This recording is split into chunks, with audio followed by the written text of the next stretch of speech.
홀로 떠난 제천 온천 여행에서 만난 남자와 재혼했지만 나라까지 떨어진 사연. 어느 날부터 갑자기 앞이 점점 흐려지고 있었습니다. 단골 손님은 괜찮냐고 안색이 안 좋아 보인다고 걱정했지만 저는 괜찮다고 말씀드렸죠. 이러다 말겠지 싶었습니다. 하지만 혹시 몰라 병원에 갔는데 완전 나락에 떨어진 기분이었습니다. 아마 이렇게 된 큰 이유는 저와 재혼한 그를 많이 걱정했기 때문인지도 모르겠습니다. 그와의 재혼 후 그는 자신의 과거를 저에게 잘 얘기하지 않았어요. 늘 애둘러 말하곤 했죠. 그런 그의 모습이 저에게 큰 걱정이 되었습니다. 저는 과연 어떻게 될까요? 이야기 시작하기 전 좋아요와 구독 알림 설정 눌러주시고 댓글 남겨주시면 여러분에게 따뜻한 행운이 찾아갑니다. 남편과 함께 살던 시간이 벌써 8년 전 일이 되었습니다. 서울 은평구 작은 골목 어귀에 자리 잡은 손뜨개 방에서 저는 매일 같은 시간에 문을 열고 같은 시간에 문을 닫으며 살아가고 있었죠. 아침에 일어나서 거울을 보면 어느새 63살이 된 제 얼굴이 낯설게 느껴질 때가 많았습니다. 나는 그동안 뭘 하며 살았나? 거울 속 저에게 혼잣말을 건네곤 했습니다. 하루하루가 너무 똑같아서 무채색으로 칠해진 것 같았어요.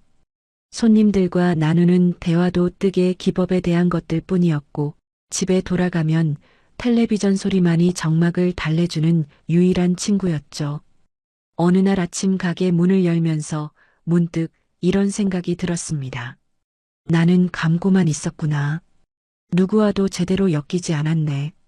시를 다루는 일을 업으로 삼고 있으면서도 정작 제 인생의 실은 혼자서만 감고 있었던 거예요. 그래서 결심했습니다. 스스로를 위한 여행을 떠나기로요. 어디든 좋으니 일상에서 벗어나고 싶었어요. 인터넷을 검색하다가 제천의 온천 치유 프로그램을 발견했습니다. 산 좋고 물 좋은 곳에서 며칠 쉬면서 제 마음도 좀 정리해보자는 생각이었죠. 제천역에 도착한 건 오후 2시쯤이었습니다. 역 앞 광장은 생각보다 한산했어요. 캐리어를 끌고 골목길을 걷는데 가방에서 실꾸러미가 굴러 떨어졌습니다. 그것도 하필 차도 쪽으로 구르고 있었어요.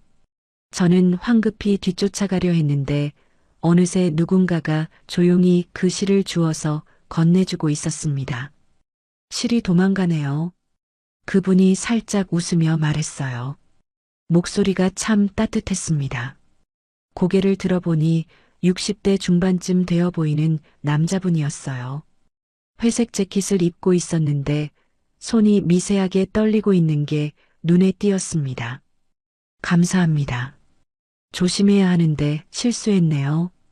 저는 얼굴이 붉어지는 걸 느끼며 말했죠. 오랜만에 낯선 사람과 나누는 대화라 어색했어요. 괜찮습니다. 저도 종종 놓치는 것들이 있거든요. 그분은 조용히 미소를 지으며 대답했습니다. 뭔가 말하고 싶은 게 더 있는 것 같았지만 인사만 하고 발걸음을 돌리더군요. 온천 숙소로 가는 길에도 계속 그분 생각이 났습니다. 특별한 말을 한 건 아니었는데 오랫동안 잊고 살았던 따뜻함 같은 게 가슴 한쪽에서 번져나오고 있었어요. 혼자 사는 일상에 익숙해져서 그런 감정을 느끼는 것조차 낯설었습니다. 숙소에 짐을 풀고 온천에 몸을 담그니 마음이 한결 편해졌어요. 뜨거운 물이 굳어진 어깨를 풀어주는 것처럼 마음의 긴장도 조금씩 녹아내리는 느낌이었습니다. 이렇게 제 자신만을 위한 시간을 갖는 게 얼마만인지 모르겠더군요. 다음 날 아침 치유 프로그램에 참여하러 로비에 내려갔는데 어제 그분이 앉아 계시더군요. 시를 주워주셨던 바로 그 남자분 말입니다.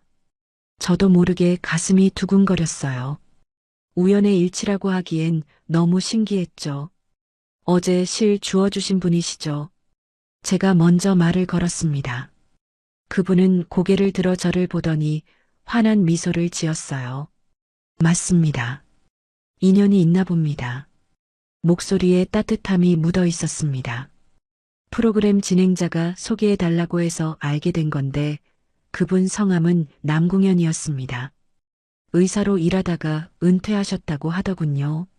말수는 많지 않으셨지만 제가 하는 말에는 늘 고개를 끄덕이며 진지하게 들어주는 분이었어요. 첫 번째 프로그램은 숲속 산책이었습니다. 다른 참가자들과 함께 걸으면서 자연스럽게 남궁현 씨와 나란히 걷게 되었죠. 발걸음이 비슷했거든요. 너무 빠르지도 않고 너무 느리지도 않은 걸음으로 말입니다. 뜨개 일을 오래 하셨나요? 남궁현 씨가 조심스럽게 물었습니다. 네, 한 20년 정도 됐어요. 처음엔 취미였다가 남편이 죽고 나서 본격적으로 시작했죠. 제가 답하자 그분은 잠시 말을 멈추고 걸었습니다. 힘드셨을 텐데요. 짧은 말이었지만 그 안에 담긴 위로가 느껴졌어요. 굳이 더 묻지도 않고 동정의 눈빛을 보내지도 않았습니다. 그냥 그 한마디가 전부였죠. 오히려 그게 더 마음에 와 닿았어요. 점심 식사 시간에도 자연스럽게 같은 테이블에 앉게 되었습니다. 남궁현 씨는 식사 예절이 참 좋았어요. 소리 내지 않고 조용히 드시는 모습이 품격 있어 보였죠. 대화도 자연스럽게 이어졌습니다. 뜨개는 마음도 풀리나요? 그분이 궁금해하며 물었어요. 잘 풀리는 날은 그렇죠. 실이 꼬이면 마음도 꼬이고 매끄럽게 풀리면 마음도 편해져요. 제가 대답하자 그분은 고개를 끄덕이며 웃었습니다. 의사일도 비슷한 면이 있었어요. 환자가 좋아지면 제 마음도 따라서 좋아지고 그렇지 못할 때는 마음이 무거워지곤 했죠. 남궁현 씨의 말에서 깊은 경험이 느껴졌습니다. 사람을 대하는 일의 무게를 아는 분이라는 생각이 들었어요. 오후 명상 시간에는 조용한 음악이 흘러나오는 가운데 각자 자신만의 시간을 가졌습니다. 저는 눈을 감고 있었는데 옆에서 남궁현 씨의 차분한 숨소리가 들렸어요. 신기하게도 그 소리가 마음을 더 편안하게 해주었습니다. 명상이 끝나고 나서 우리는 온천 근처 벤치에 앉아 차를 마셨습니다. 해가 저물어가는 풍경이 참 아름다웠어요. 오랜만에 이렇게 마음이 편한 시간을 보내네요. 제가 말하자 남궁현 씨도 고개를 끄덕였습니다. 저도 그래요. 혼자 있는 시간이 길어서 사람과 이야기하는 게 어색했는데 오늘은 편했습니다. 그분의 솔직한 말에 저도 마음이 열렸어요. 서로 비슷한 상황에 있다는 걸 느꼈거든요. 저녁 식사 후에도 우리는 계속 이야기를 나눴습니다. 깊은 이야기는 아니었지만 일상의 소소한 것들을 주고받는 대화가 오랜만에 따뜻하게 느껴졌어요. 마치 오래전에 잃어버린 퍼즐 조각을 찾은 것 같았습니다. 제천에서의 3박 4일이 훌쩍 지나가고 서울로 돌아올 시간이 되었습니다. 헤어지는 순간이 아쉬워서 남궁현 씨와 연락처를 주고받았어요. 서울에서도 가끔 안부 전화드려도 될까요? 그분이 조심스럽게 물었을 때 저도 모르게 마음이 뛰었습니다. 그럼요. 연락 주시면 좋겠어요. 제가 대답하자 남궁현 씨는 환하게 웃으며 고개를 끄덕였어요. 그렇게 우리는 각자의 일상으로 돌아갔습니다. 서울에 돌아와서 다시 손뜨개방 문을 열었는데 뭔가 달라진 느낌이었어요. 같은 공간이고 같은 일상인데 마음 한구석에 따뜻한 기대감 같은 게 자리 잡고 있었거든요. 남궁현 씨에게서 언제 연락이 올지 궁금했습니다. 이틀 후 저녁에 전화가 왔어요. 안녕하세요, 미선 씨. 잘 지내고 계시죠? 핸드폰 너머로 들려오는 남궁현 씨 목소리가 반가웠습니다. 네, 잘 지내고 있어요. 현 씨는 어떠세요? 어느새 서로 이름을 부르며 이야기하고 있었어요. 그렇게 일주일에 두세 번씩 전화 통화를 하게 되었습니다. 긴 대화는 아니었지만 서로의 하루 일과를 나누고 안부를 묻는 시간이 소중했어요. 남궁현 씨는 혼자 사는 생활이 어떤지, 건강은 괜찮은지 늘 세심하게 물어봤습니다. 한 달 정도 지났을 때 남궁현 씨가 서울로 올라와서 만나자고 제안했어요. 시간 되시면 같이 식사라도 할까요? 오랜만에 만나는 자리라 긴장이 되면서도 기대가 되었습니다. 종로 한식당에서 만났는데 제천에서 보던 것보다 더 신경 써서 옷을 입고 오신 게 눈에 띄었어요. 저도 평소보다 조금 더 단정하게 차려입고 나갔죠. 서로 의식하고 있다는 걸 느낄 수 있었습니다. 서울 생활은 어떠세요? 제가 먼저 물었습니다. 조용하게 지내고 있어요. 가끔 동네 산책하고 책 읽고 그렇게요. 미선 씨는 손뜨개방 일이 바쁘시겠어요. 남궁현 씨가 관심 있게 물었어요. 식사를 하면서 자연스럽게 서로의 생활에 대해 더 깊은 이야기를 나눴습니다. 남궁현 씨는 은퇴 후 혼자 지내면서 때로는 적적함을 느낀다고 솔직하게 말했어요. 저도 비슷한 마음이라고 공감했죠. 그리고 2달 후 어느 날 남궁현 씨에게서 조심스러운 제안이 왔습니다. 미선 씨, 혹시 시간 되시면 한 번 더 만나서 이야기할 게 있는데요. 평소보다 목소리가 진지해서 무슨 일인가 싶었어요. 다시 만난 자리에서 남궁현 씨는 한참을 망설이다가 말을 꺼냈습니다. 우리 나이에 오래 돌기보다 같이 갚는 건 어때요? 그 말을 듣는 순간 가슴이 두근거렸어요. 재혼을 말하는 거였거든요. 저는 잠시 말을 잇지 못했습니다. 너무 갑작스럽기도 했고 한편으론 제 마음도 그쪽으로 기울어 있었기 때문이에요. 시간을 좀 주세요. 중요한 일이니까 신중하게 생각해 보고 싶어요. 제가 말하자 남궁현 씨는 이해한다며 고개를 끄덕였습니다. 일주일 동안 정말 많이 고민했어요. 혼자 사는 게 익숙해진 상황에서 다시 누군가와 함께 산다는 것, 그것도 새로운 사람과 말입니다. 하지만 남궁현 씨와 함께 있을 때의 편안함과 따뜻함을 생각하면 마음이 기울었어요. 결국 저는 남궁현 씨에게 전화를 걸었습니다. 실도 2줄이면 더 단단하죠. 제가 말하자 전화 너머로 남궁현 씨의 안도하는 한숨소리가 들렸어요. 고맙습니다, 미선 씨. 행복하게 해드릴게요. 그렇게 우리는 조용히 혼인신고를 했습니다. 큰 잔치는 하지 않고 가족들에게만 알렸어요. 남궁현 씨 집으로 이사하면서 오랜만에 2사람이 사는 집의 온기를 느꼈습니다. 저녁에 함께 밥을 짓고 따뜻한 밥 냄새가 나는 집에서 새로운 일상이 시작되었죠. 남궁현 씨 집으로 이사한 지 일주일이 지났습니다. 아직 모든 짐을 다 정리하지 못해서 조금씩 집안을 둘러보며 물건들을 정돈하고 있었어요. 남궁현 씨는 저에게 편하게 하라고 하면서도 어떤 방이든 마음대로 정리해도 된다고 말했죠. 안방에 있는 큰 책장이 눈에 띄었습니다. 의학 서적들이 빼곡히 꽂혀 있었는데 오랫동안 손을 타지 않은 듯 먼지가 쌓여 있었어요. 이것도 좀 정리해야겠네. 혼잣말을 하며 책들을 하나씩 빼내기 시작했습니다. 책을 닦아내면서 다시 꽂아 넣는 작업을 반복하고 있었는데 책장 맨 위쪽 구석진 곳에서 뭔가 걸리는 게 있었어요. 손을 뻗어 만져보니 낡은 봉투가 하나 숨겨져 있더군요. 먼지가 두텁게 쌓인 걸 보니 오래된 것 같았습니다. 처음엔 그냥 두려고 했어요. 남궁현 씨의 개인적인 물건일 수도 있으니까요. 하지만 정리를 하려면 어쨌든 꺼내야 했습니다. 봉투를 조심스럽게 내려놓고 잠시 망설였어요. 열어봐도 될까? 마음속으로 고민했죠. 호기심이 생겼다기보다는 혹시 중요한 서류나 버려야 할 것들이 들어있을 수도 있겠다는 생각이 들었습니다. 남궁현 씨에게 물어보고 싶었지만 마침 병원에 정기 검진을 받으러 나가신 상태였어요. 결국 봉투를 열어보기로 했습니다.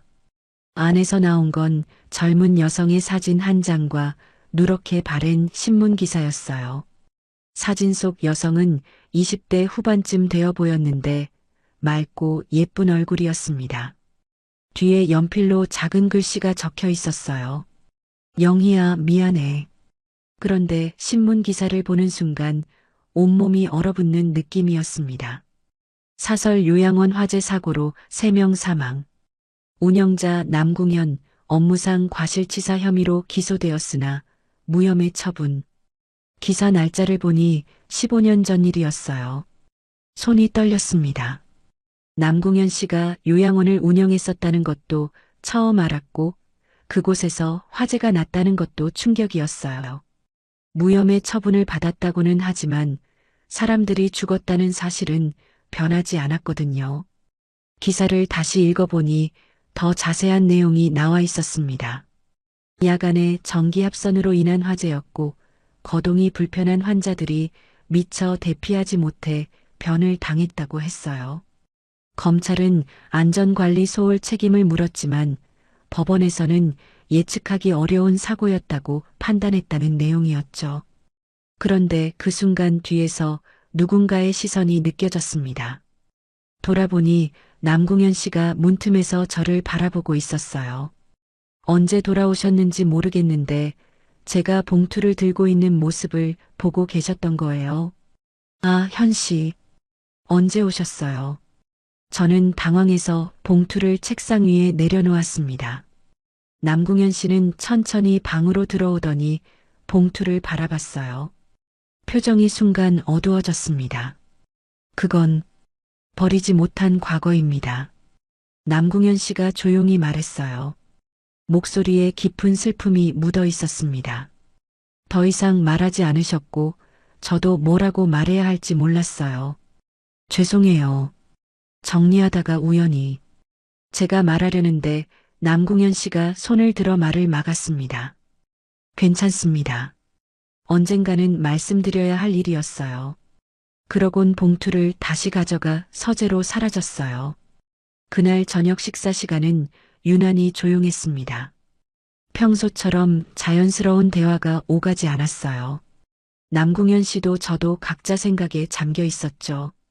마음 한구석에 차가운 돌 하나가 내려앉은 느낌이었습니다. 잠자리에 들어서도 계속 그 기사 내용이 머릿속을 맴돌았어요. 무혐의 처분을 받았다고는 하지만 그런 일을 겪은 사람과 함께 살게 된 거라는 생각이 들었습니다. 과연 제가 남궁현 씨에 대해 얼마나 알고 있는 걸까요? 봉투를 발견한 지 며칠이 지났지만 여전히 마음이 무겁게 가라앉아 있었습니다. 남궁현 씨와는 평소처럼 일상적인 대화를 나누고 있었지만 뭔가 보이지 않는 벽이 생긴 느낌이었어요. 그분도 조심스러워하는 게 느껴졌죠. 그날 오후 장을 보러 동네 시장에 나갔습니다. 평소 가던 채소 가게에서 배추를 고르고 있는데 옆에서 누군가가 계속 저를 보고 있는 게 느껴졌어요. 고개를 돌리니 50대 초반쯤 되어 보이는 여성이 저를 빤히 쳐다보고 있더군요. 혹시 정미선 씨 맞으세요? 그 여성이 조심스럽게 말을 걸었습니다. 처음 보는 분인데 제 이름을 아는 게 이상했어요. 네, 맞는데 누구세요? 제가 되묻자 그분은 잠시 망설이다가 입을 열었습니다. 저는 오민주라고 합니다. 남궁현 선생님과 예전에 아는 사이였어요. 그 말을 듣는 순간 가슴이 철렁했습니다. 뭔가 좋지 않은 이야기를 들을 것 같은 예감이 들었거든요. 선생님과 결혼하셨다고 들었어요. 말씀드릴 게 있는데 시간 되시면 잠깐 이야기 좀 나눌 수 있을까요? 오민주 씨의 표정이 매우 진지했습니다. 거절하고 싶었지만 뭔가 중요한 이야기일 것 같아서 근처 찻집으로 따라갔어요. 자리에 앉자마자 오민주 씨가 말을 꺼냈습니다. 저는 15년 전에 남궁현 선생님이 운영하던 요양원에서 간호사로 일했어요. 그리고 선생님과 연인 사이였죠. 첫 마디부터 충격이었습니다. 그 화재 사고 말이에요. 오민주 씨가 계속 말했어요. 선생님이 법적으로는 무혐의 처분을 받으셨지만 그날 돌아가신 분들 중에 제 여동생이 있었거든요. 목소리가 떨리고 있었습니다. 제 머릿속이 하얘졌습니다. 사고로 돌아가신 분이 그분의 여동생이라니. 여동생은 뇌졸중으로 거동이 불편해서 그 요양원에 계셨어요. 사고 당일 밤에 야간 근무자가 제대로 배치되지 않았고 화재 경보기도 고장 나 있었어요. 오민주 씨의 말이 계속 이어졌습니다. 물론 선생님이 일부러 그런 건 아니에요. 하지만 안전관리를 소홀히 한 건 사실이죠. 법원에서는 예측할 수 없는 사고라고 했지만 저희 가족 입장에서는 말을 잇지 못하고 눈물을 훔쳤어요. 그 사람은 처벌은 받지 않았지만 그날 이후 매일 벌처럼 살아가고 있어요. 요양원 문을 닫고 의사 일도 그만뒀죠. 저와의 관계도 끝났고요. 오민주 씨가 쓸쓸하게 웃으며 말했습니다. 왜 저한테 이런 이야기를? 제가 물었습니다. 선생님이 다시 행복해지는 것 같아서요. 그런데 이런 과거가 있다는 걸 알고 계시는지 궁금했어요. 숨기고 지내는 건 좋지 않다고 생각해서 찻집을 나와 집으로 돌아가는 길이 참 멀게 느껴졌습니다. 머릿속이 복잡했어요. 남궁현 씨가 그런 무거운 과거를 혼자 짊어지고 살아왔다는 것, 그리고 저에게는 그 이야기를 하지 않았다는 것. 집에 들어서니 부엌에서 된장찌개 끓는 냄새가 났습니다. 남궁현 씨가 앞치마를 두르고 요리를 하고 있었어요. 평소와 다를 것 없는 일상적인 모습이었죠. 왔어요. 오늘 가게 어땠어요? 남궁현 씨가 환하게 웃으며 물었습니다. 하지만 저는 대답할 수가 없었어요. 목구멍에 뭔가 걸린 것처럼 말이 나오지 않았습니다. 괜찮아요. 겨우 그 말만 하고 방으로 들어갔습니다. 남궁현 씨는 제 표정이 이상하다는 걸 눈치챘을 텐데 더 묻지는 않았어요. 저녁 식사도 제대로 할 수가 없었습니다. 맛있게 끓인 된장찌개였지만 목으로 넘어가지 않았어요. 남궁현 씨도 제가 이상하다는 걸 느꼈는지 걱정스러운 눈빛으로 저를 바라봤습니다. 그날 밤 잠자리에 들 때 저는 평소와 다르게 남궁현 씨에게 등을 돌리고 누웠습니다. 같은 침대에 누워 있었지만 마음은 아주 멀리 떨어져 있는 느낌이었어요. 남궁현 씨의 숨소리가 들렸지만 예전처럼 편안하게 느껴지지 않았습니다. 오민주 씨와 만난 이후로 며칠이 지났습니다. 남궁현 씨와는 여전히 어색한 분위기가 이어지고 있었어요. 그분도 제가 뭔가 마음에 걸리는 게 있다는 걸 눈치채고 계셨지만 직접 묻지는 않으셨죠. 그런데 이상한 일이 생기기 시작했습니다. 손뜨개방에서 일을 하는데 바늘기에 실을 꿰는 게 자꾸 실패하는 거예요. 처음엔 단순히 집중력이 떨어져서 그런가 보다 했습니다. 요즘 마음이 복잡해서 그런 거라고 생각했거든요.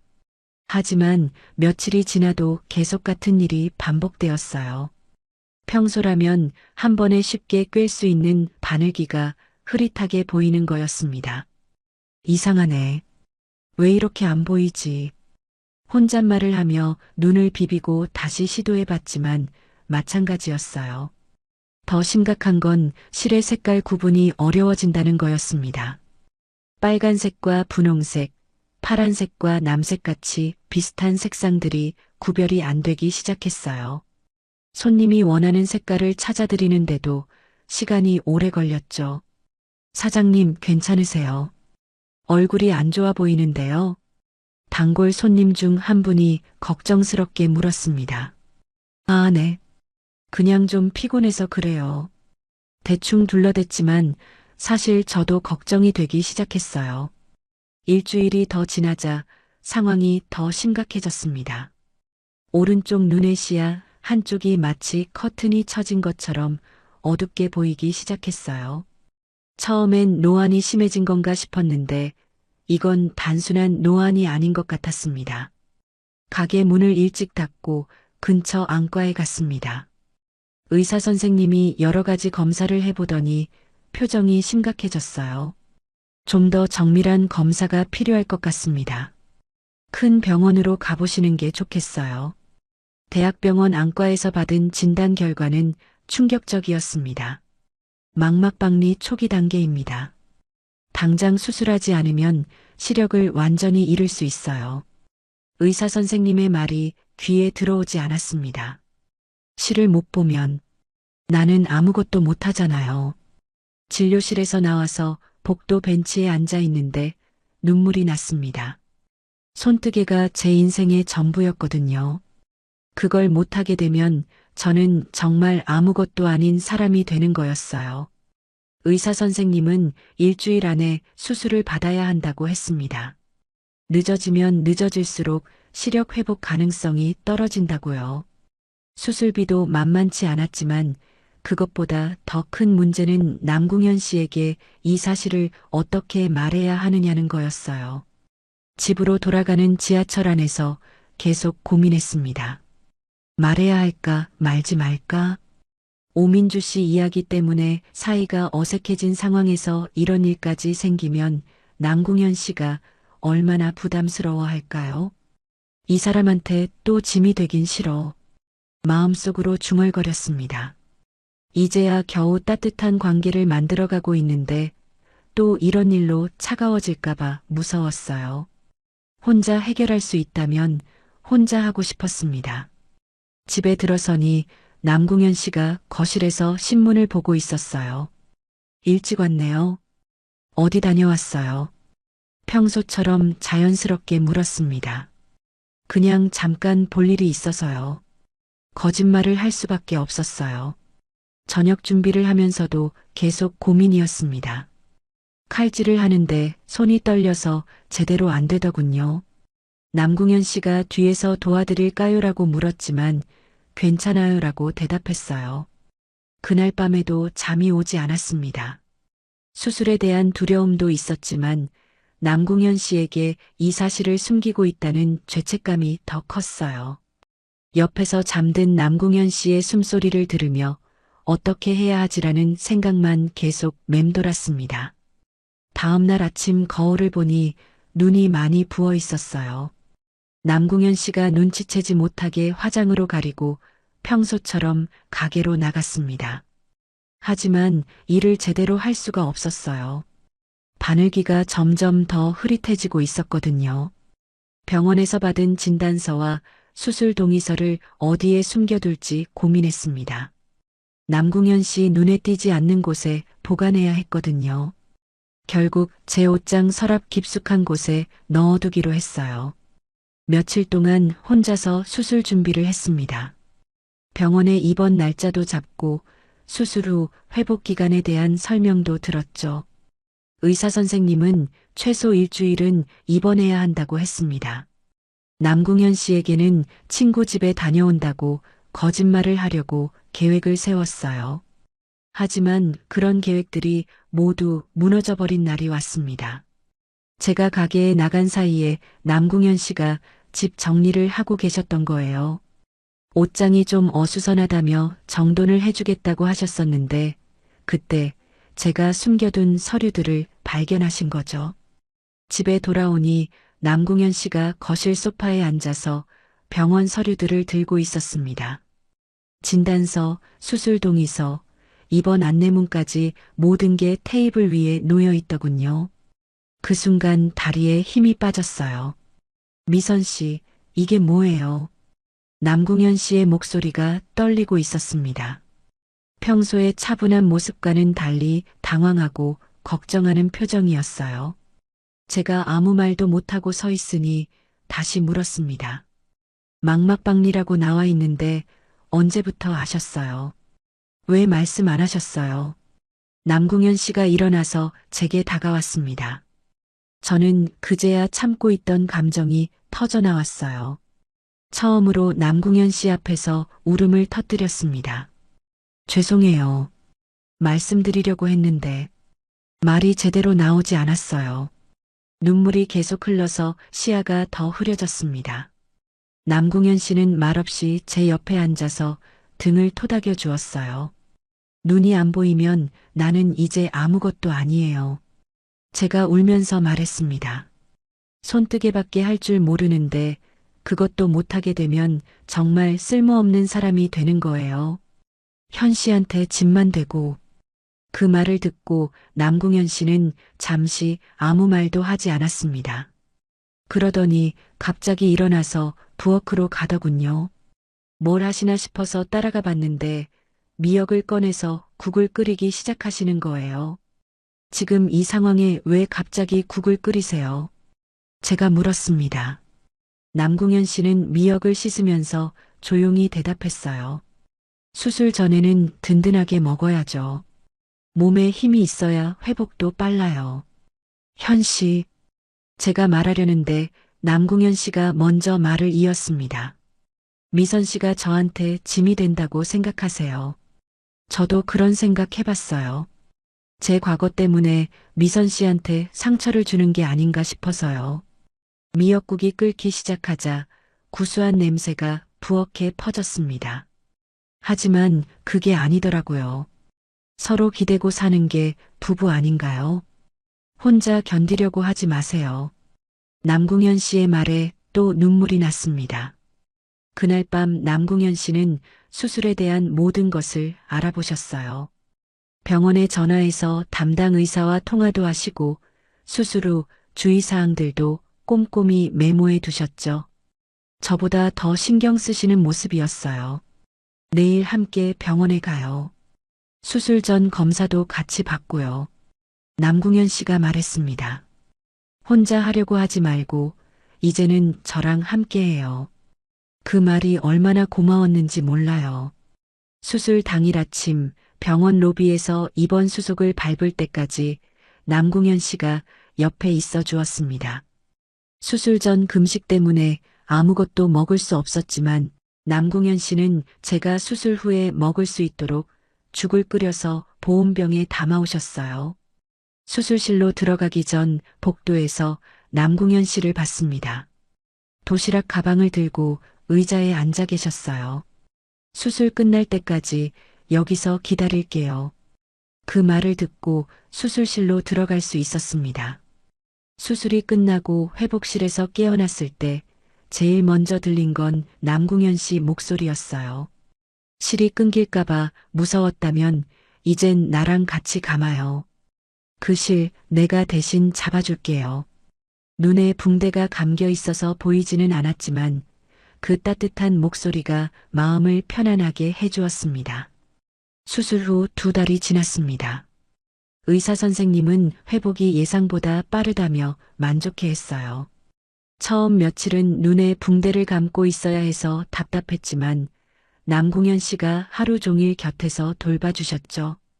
밥도 떠먹여주시고 책도 읽어주시고요. 붕대를 풀고 처음 눈을 떴을 때의 그 느낌을 잊을 수가 없어요. 흐릿하긴 했지만 남궁현 씨 얼굴이 보였거든요. 보여요. 현 씨 얼굴이 보여요. 그렇게 말하며 울었던 기억이 납니다. 점점 시야가 맑아지면서 일상으로 돌아갈 수 있었습니다. 가장 기뻤던 건 다시 바늘기에 실을 꿰 수 있게 된 거였어요. 처음엔 손이 떨려서 몇 번씩 실패했지만 성공했을 때의 그 기쁨이란 실이 보인다는 게 이렇게 감사한 일인 줄 몰랐어요. 손뜨개방도 다시 열 수 있게 되었습니다. 단골 손님들이 얼마나 반가워하던지요. 사장님 많이 걱정했어요. 이제 괜찮으신 거죠? 그런 말들을 들으면 정말 살아있다는 느낌이 들었어요. 어느 봄날 오후 남궁현 씨가 갑자기 제안을 하셨습니다. 미선 씨, 그때 우리가 처음 만났던 그곳 다시 가보고 싶지 않으세요? 제천 이야기였어요. 수술과 회복 기간을 거치면서 우리 사이에는 예전보다 더 깊은 신뢰가 생겼거든요. 좋은 생각이에요. 오랜만에 온천도 하고 싶고요. 제가 대답하자 남궁현 씨는 환하게 웃으셨어요. 그 웃음에서 진짜 편안함이 느껴졌습니다. 오민주 씨 이야기로 생겼던 어색함도 제 병으로 인한 걱정도 모두 지나간 일이 된 것 같았어요. 제천행 기차표를 예매하고 가방을 싸는 시간이 설렜습니다. 이번에는 예전처럼 혼자가 아니라 남궁현 씨와 함께였거든요. 뜨개 도구도 몇 개 챙겼어요.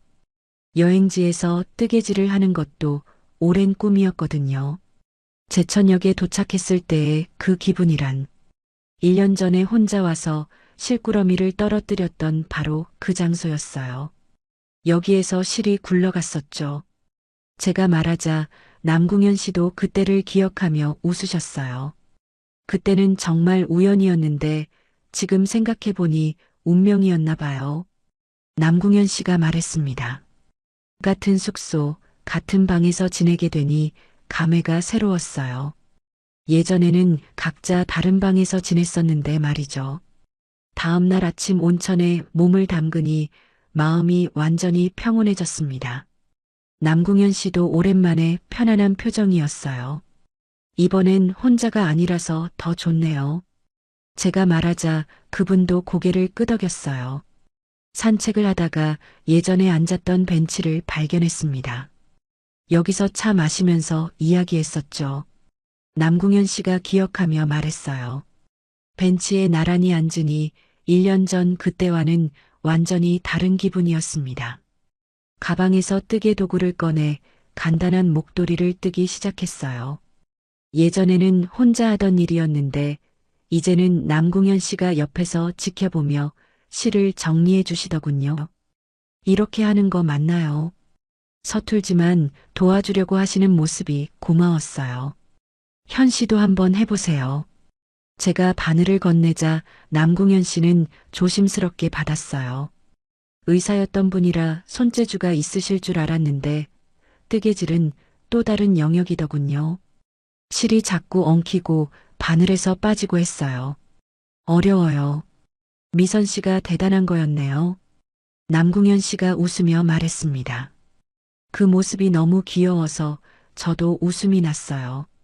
천천히 하시면 돼요. 실이 도망가도 다시 주워서 하면 되거든요. 해가 질 무렵 우리는 손을 잡고 온천마을 골목을 걸었습니다. 1년 전 실이 굴러간 바로 그 길이었어요. 이번에는 실이 도망가지 않았습니다. 제 손엔 뜨개 실이, 옆엔 남궁현 씨의 따뜻한 손이 감겨 있었거든요. 그날 도망치던 실을 주워준 당신 손이 내 인생의 끊어진 부분을 다시 감아줬어요. 제가 말하자 남궁현 씨는 제 손을 더 꽉 잡았습니다. 저도 그래요. 미선 씨 덕분에 제 삶에도 다시 색깔이 생겼어요. 그날 밤 숙소에서 창밖을 내다보니 별이 참 많이 보였어요. 남궁현 씨와 나란히 서서 하늘을 바라보는데 정말 행복하다는 생각이 들었습니다. 힘든 시간들도 있었지만 결국 우리는 서로의 실을 단단히 엮어낸 거였어요. 거였어요.